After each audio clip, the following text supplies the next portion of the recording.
bisa pepisahan karo panjenengan Kang Mas. Kang Mas. Kamu mugi wis ora sak tenging alas liwang-liwangan koyoke.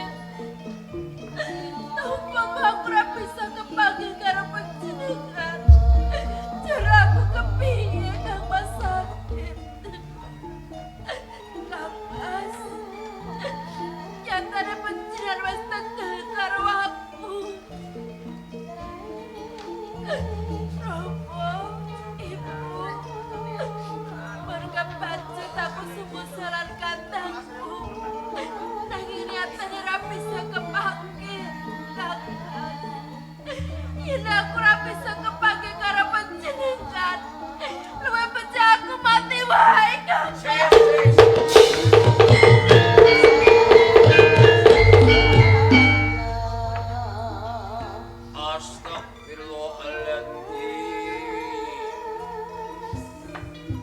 Ya Allah, ya Rabbi subhanallahi wa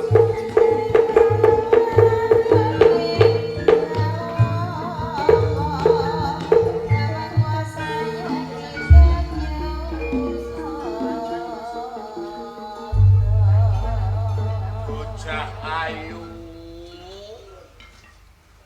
kuwi tak sawang busanamu abyor kaya dening darah nengrat seragamu kuwi iki sapa Tondo? Kula Rasa Wulan. Rasa Wulan. Nggih, Kuwi sing di bapak. tasih. Bapakmu sapa nggih? Kanjeng Rama Dipati Wiratekta ing Tuban. Putra Dipati Tuban. Nggih.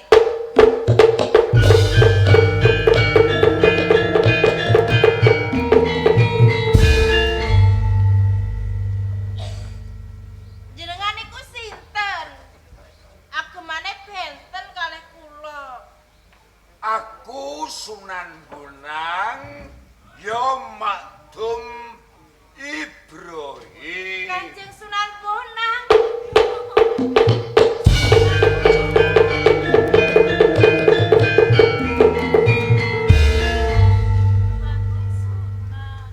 Rasa Wulan. Coba aku tak takon kowe yo, Nduk. Nggih. Kowe kok nganti kendhat arep nglalu. Monggo nglalu kuwi kaperang mati keng nista. Sing mati kuwi ragamu ning sukmamu yo arwahmu mesti klambrangan pindhaning peksi kang durung entuk penjokan. Apa kowe didukani karo bapakmu? Boten Kanjeng Sunan. Kowe ditinggal pacarmu? Menika nggih titik. Lho nek kabeh ora njur ana apa Rasa Wulan? Kula dipun tilar kadang kula Kanjeng Sunan. Ditinggal dulurmu?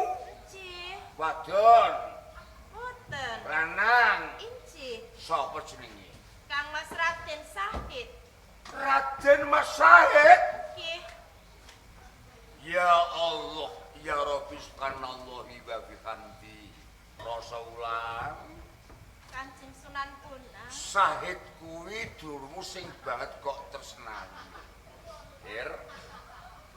Panjen kowe kudu ngenggono marang kahanane wong urip. Urip kuwi lelaku. Lelaku kuwi ribet dadi wong urip kuwi lakune ribet banget jalaran. Uripmu nyang alam dunya. Ya. Alam dunya kuwi tetep kebaing watu sandungan, kebaing daru beksi. Inna ma'al usri yusra. ana pepeteng mesti ana pepajar. Menapa saged kula pinanggilan kadang kula Kanjeng Sunan Bonang? Kowe bisa ketemu lan sedulur Raden Sanget neng ana lelakune. Ajeng menapa menika Kanjeng Sunan? Lelaku dudu laku suku ning lakuning kalbu. Kowe kudu tapa ngidang, tegese mlakumu kudu mbrangkang ngidul ngetan parane nanging kowe aja nganti pisan-pisan dahar yen ora ana sega sing cepaking pengarepanmu. Ping pindho aja nganti pisan-pisan kowe ngombe yen ora ana tumetesi embur saka ing dhuwur. Apa to, Nduk? Kanjeng Sunan Bonang. Sinasa ora ten kados pundi, wateng kula saged pinanggilan kadang kula badhe kula lampahi. Saguh. Kula saged. Tak dongakno yen rasa ulang. La haula wala quwata illa billahil aliyyim. Ya. Karyo Basuki. Assalamualaikum.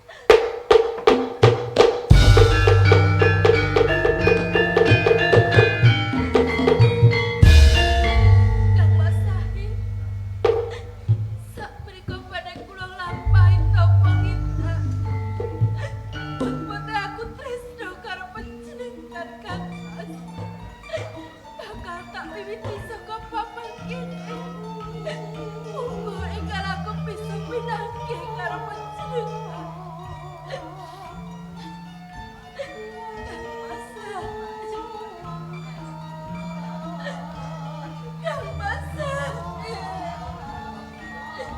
Punten pundi panjenengan Kang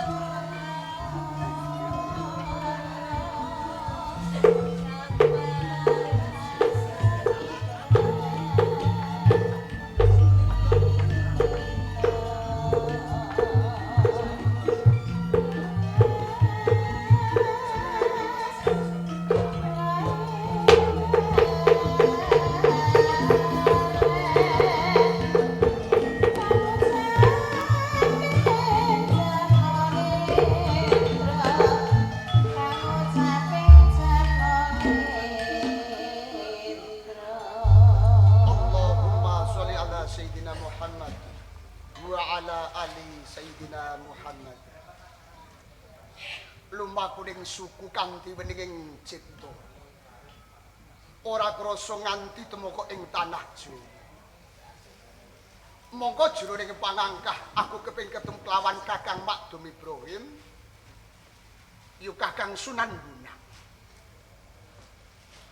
Mongko panjangka iku bisa kasembadan jumbuh kelawang paningkandikaning guru kanthi sarana tapa ngalor. Yuk abot kinaya ngopo bakal tak lakoni. Ke ana wit kang gedhe. Mbok menawa kanthi sarana tapa ngalor iki bisa kelakon. A'udzubillahi minasyaitonir rajim. Bismillahirrahmanirrahim. Wa ilauhu billahi la ilaha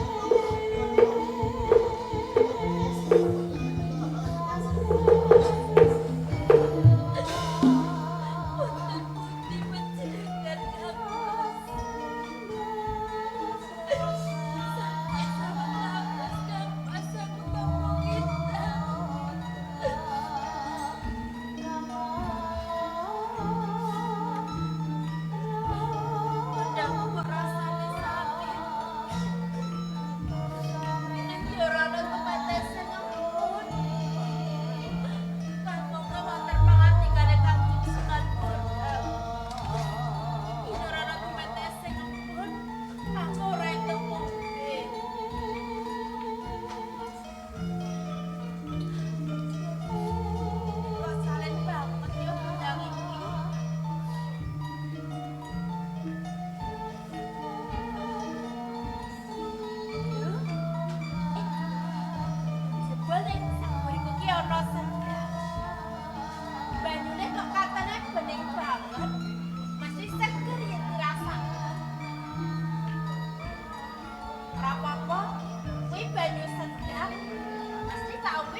nganti ngono, iki mau ngombe banyu sendang yo wit mau.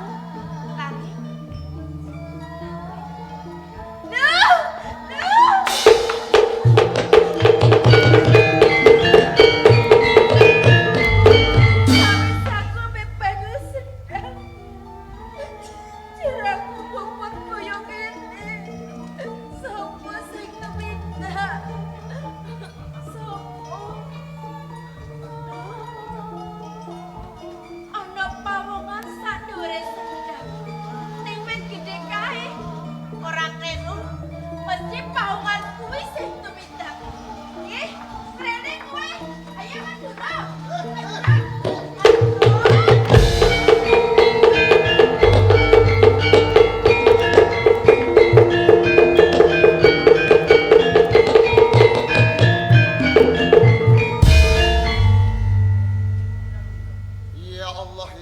Subhanallah wa bihamdihi. Sopo kowe bocah wadon? Aku Rasa Wulan. Rasa Wulan. Jenengan iku sinten? Aku Syekh Maulana Maghribi.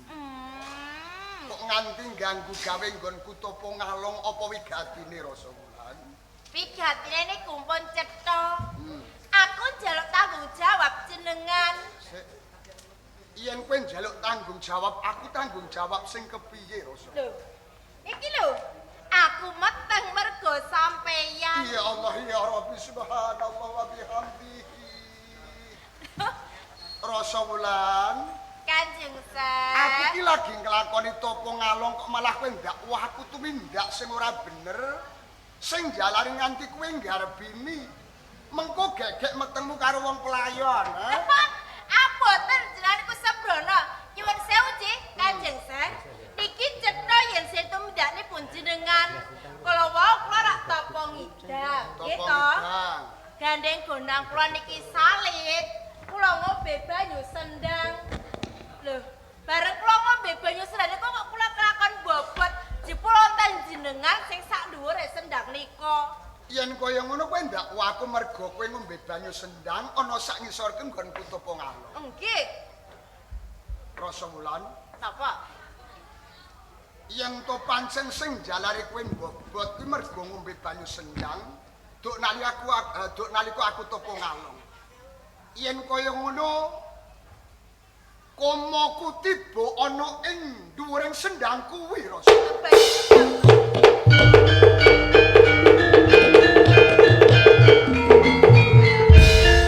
Mila Kanjeng Syekh, cetha yen to sing tumindak niku jenengan.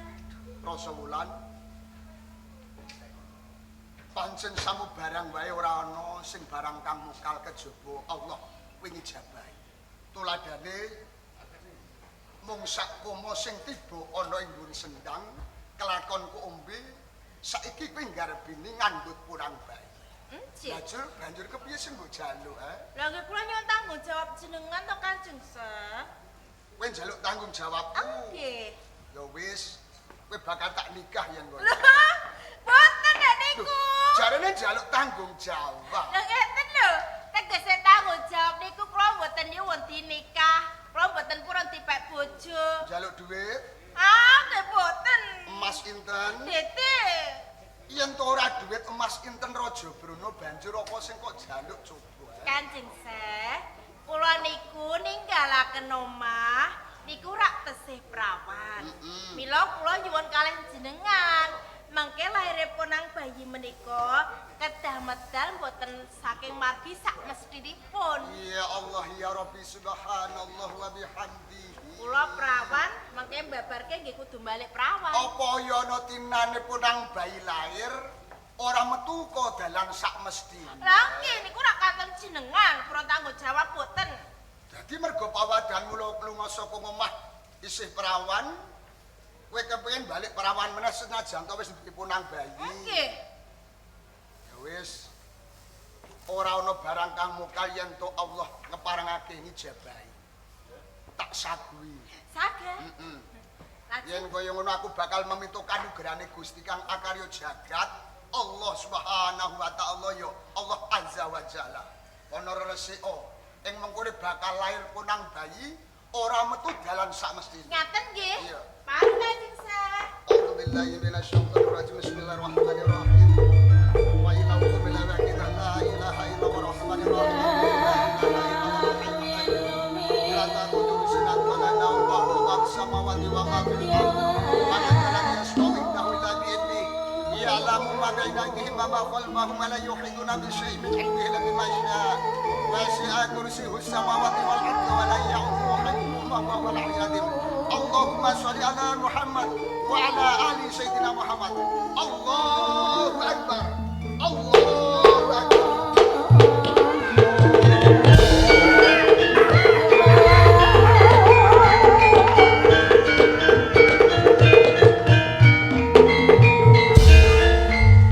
Iki nek ora ning ketoprak ora ono. Kanjeng Sah, Rasa wulan cahayu.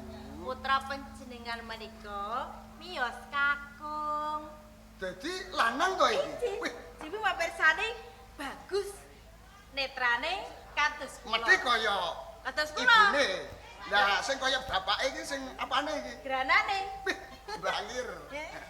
Nggih, Rekmane piye rekmane? rekmane mboten kados kula. Mbok menawi kados panjenengan. Lah iki tau beli. Iki warnane blondir. Yer, putrane Alhamdulillahirabbil ibu. alamin. Cinu. Wah, Ya Allah, lah kok sing disulubane kok malah bapake dituku nang bayi to ya. bocah bagus, putrane ibu sing ganteng-ganteng dhewe. Cinu.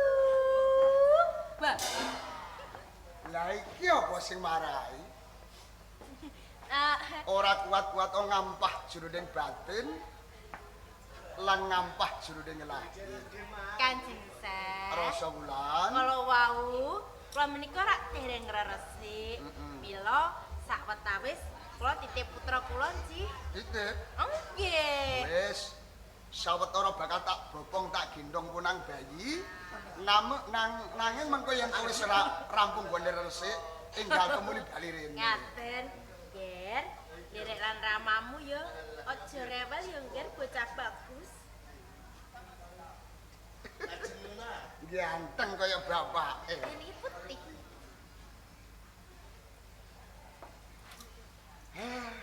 Ora nyono. Yen to kelakon duwe punang bayi, aja kesuwen lho rasa wulan.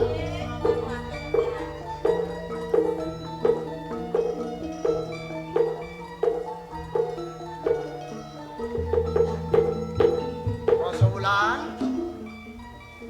Yen wis rambung gone resik enggal tumuli mrene ae. Iki punang bayi njaluk kok susoni. Wulan. Kaya suwe temen lho, Rasa wulan. Yo.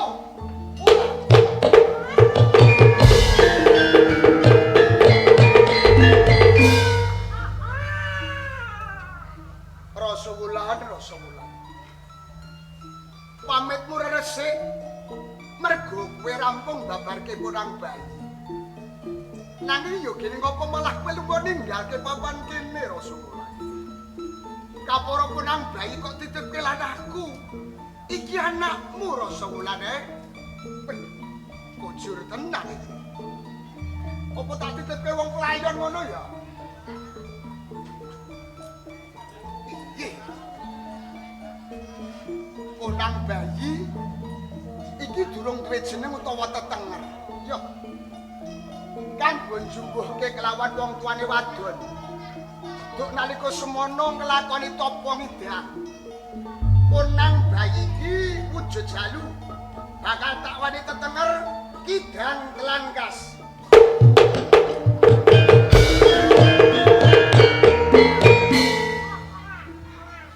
Ojo nangis ya cah kidang telangkas. Bocah bagus. Kewajibanku durung rampung siar agama Islam ing tanah Jawa. Yen to aku nggawa punang bayi, iki bakal ngribet-ribeti marang lakuku. Aku kelingan anakku weruh. Ana ing desa Tarub kae ana rondo. Sing seprono seprene ora duwe putra utawa ora duwe anak. Ya. Punang bayi iki bakal titipke marang Mbok Rondo kae. Sepisan dimen seneng atine kang angka 2 bisa ngupakara kidang telangkes. Mbok Rondo, punang bayi bakal dadi anakmu Mbok Rondo.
Duit iki totale 38 juta. Kandhane. Isih kurang. No. Lagi lingku napa oleh Pak RRT iki mau. No. Ora marem. Lalu tengalas. Kae ana omah payone alang-alang. Keceke kulit jati. Nek kowe mlebu omah kae seneng atimu kalegan, seneng anu budha. Budha.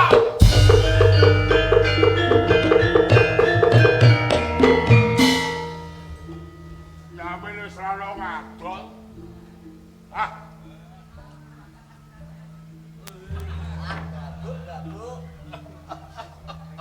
Ora mabuk.